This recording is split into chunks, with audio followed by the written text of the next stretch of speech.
Hi, boys and girls. Welcome back to library class. I would like to begin by letting you know that I miss you very much and I can't wait for us to get back to school next school year. And for the fifth grade who are graduating, I would like to say much luck to you in middle school.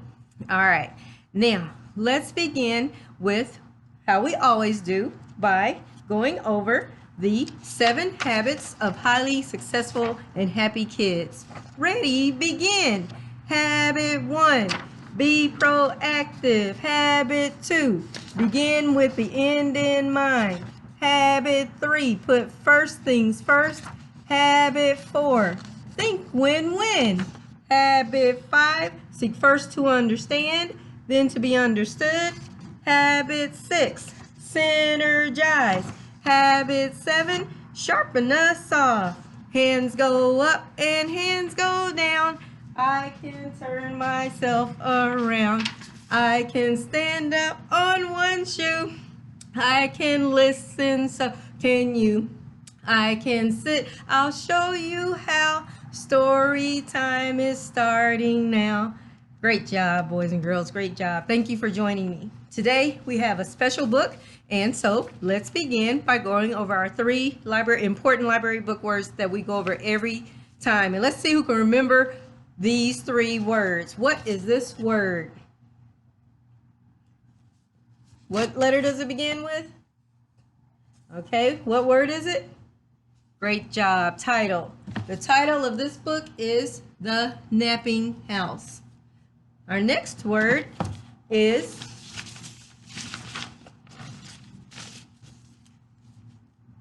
what letter does it start with? Okay, what word is this? Author. That's right. And so we know that the title means the name of the book, just like each of us has our own name. Each book has its own name. And the author is the person who does what? Yes, the person who writes the words. And the author of this book is Audrey Wood. And our third word, yes, what is this word? And what's this letter? What's the word? That's right, illustrator. And the illustrator for this book is Don Wood. And guess what, boys and girls? Audrey Wood and Don Wood are actually husband and wife. And so they work together to write and illustrate their books. Now, I love this book for many reasons. It's a great book, especially these beautiful pictures. And they've won many awards, and several include the Golden Kite Award, the Young Reader Medal Award, and ALA's Notable Children's Book. So this is one of those great books, and I love it for so many reasons. I think you will too. So let's begin. Before we begin, I want to remind you that we're going to practice something called choral reading in this book. Choral, kind of like chorus where the H is silent. Choral reading, and where we're going to read together. And as you begin to see the pattern repeat and the rhythm of it, I would like for you to join in with me.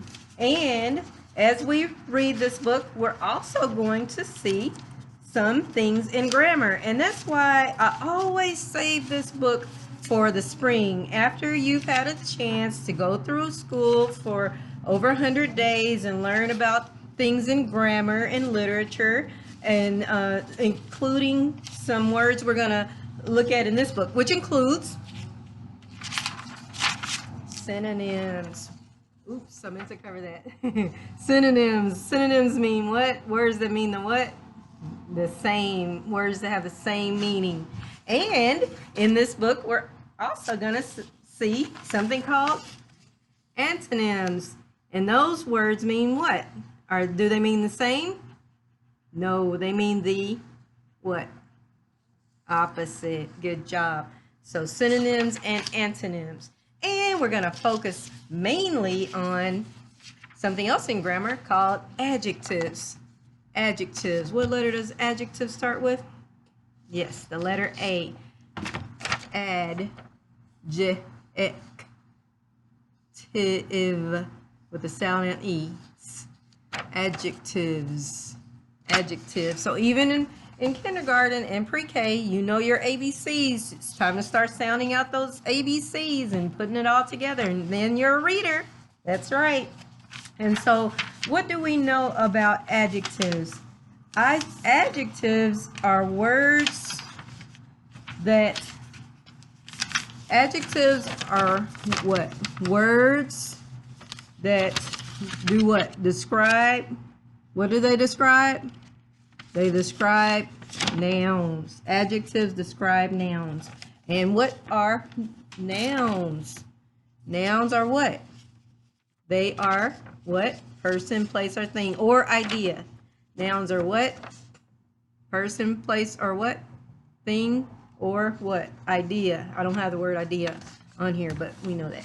So we're going to read a lot of adjectives today. And so let's talk about adjectives. The words that we'll be looking at today are adjectives that describe sleeping, such as the word napping. Some other words that describe sleeping, and then let's make them synonyms, are napping, dozing, sleeping, snoozing, slumbering, snoring, and dreaming. All those words described are different, similar to sleeping. And then they added one more word in there. It's kind of like a cousin to, it's not quite a synonym. It's not quite, but it's like related. So cozy is another word, adjective that they use in this book. So we've got adjectives that are synonyms, adjectives that are synonyms. But then we're going to see another word that's an antonym, and that word is wakeful. It's the opposite of sleeping. If you're not asleep, you are what? Awake. And so here's the root word of awake and the root word of wakeful, which is wake. And so let's see how the antonym affects the cause, you know, what happens in this book. We're going to see what happens. So let's begin. Without further ado, the napping house. There is a house, a napping house, where everyone is sleeping. And in that house, there is a bed, a cozy bed in a napping house where everyone is sleeping. Don't you love these pictures? And on that bed, there is a granny, a snoring granny in a cozy bed in a napping house where everyone is sleeping. So remember, I want y'all to come in with me, where everyone is sleeping. That's our choral reading that we're going to do together. And notice the nouns: bed, granny, house. Those are the nouns, the person, place, or things, and they are described by cozy, you know, snoring, and napping house. And so let's keep reading. I won't interfere anymore. We're going to keep going. And when I do like this, you're going to join me on where everyone is sleeping. Not everything or not everybody, but everyone is sleeping. And on that granny, there is a child, a dreaming child on a snoring granny on a cozy bed in a napping house where everyone is sleeping. Don't you love these pictures? And on that child, there is a dog, a dozing dog on a dreaming child on a snoring granny on a cozy bed in a napping house where everyone is sleeping. And on that dog, there is a cat, a snoozing cat on a dozing dog on a snoring granny on a cozy bed in a napping house where everyone is sleeping. And on that cat, there is a mouse, a slumbering mouse. And if you can't see him, he's right there, right there. A slumbering mouse on a snoozing cat on a dozing dog on a dreaming child on a snoring granny on a cozy bed in a napping house where everyone is sleeping. And do your finger with me too, where everyone is sleeping. Let's see what happens next. Uh-oh. Time for the antonym. And on that mouse, there is a flea. They put a little circle around him so you can see it, kind of a brightness around it. Can it be a wakeful flea? Uh-oh, we're at the opposite. Let's see how the opposite, the antonym, affects the story. Let's see. Can it be a wakeful flea? On a slumbering mouse, on a snoozing cat, on a dozing dog, on a snoring granny, on a cozy bed, in a napping house where everyone is sleeping. A wakeful flea who bites the mouse. Ouch. Who scares the cat.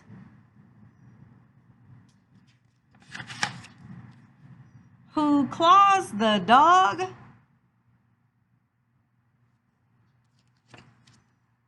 Who thumps the child. Who bumps the granny.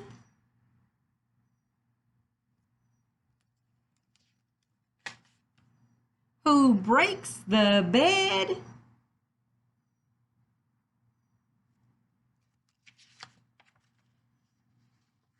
In a napping house where no one now is sleeping.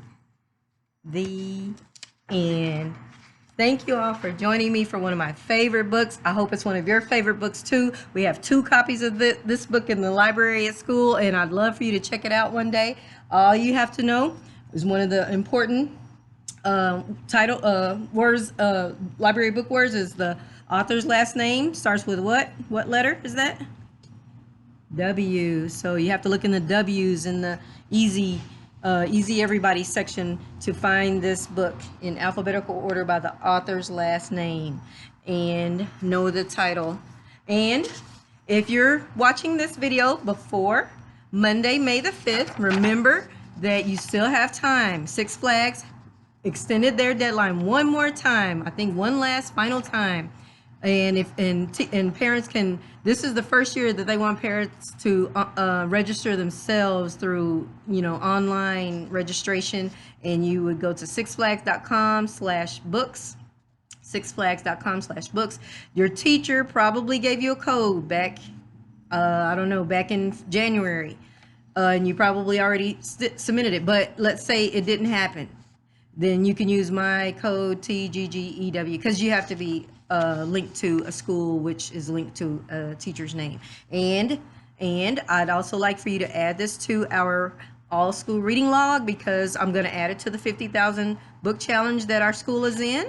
And if you go to the Google Classroom, your library, everybody's been invited except for pre-K3, and I'm still going to add them, pre-K3 and PPCD. Those are the only ones I need to add, but they'll also have assignment number 1 for library, and it has the link to the all school reading log to add the books that you read, that add them here, but also get credit for Six Flags and get that ticket.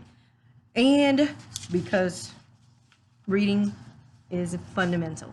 So thank you all for joining me today for this book, and I'll be joining some of your classes when I can to do story time with you there, and and if I don't catch you there, I'll also record it so that you can catch it at your convenience, maybe at bedtime, maybe your bedtime story. Okay, thank you everyone, and have a great evening. Bye-bye.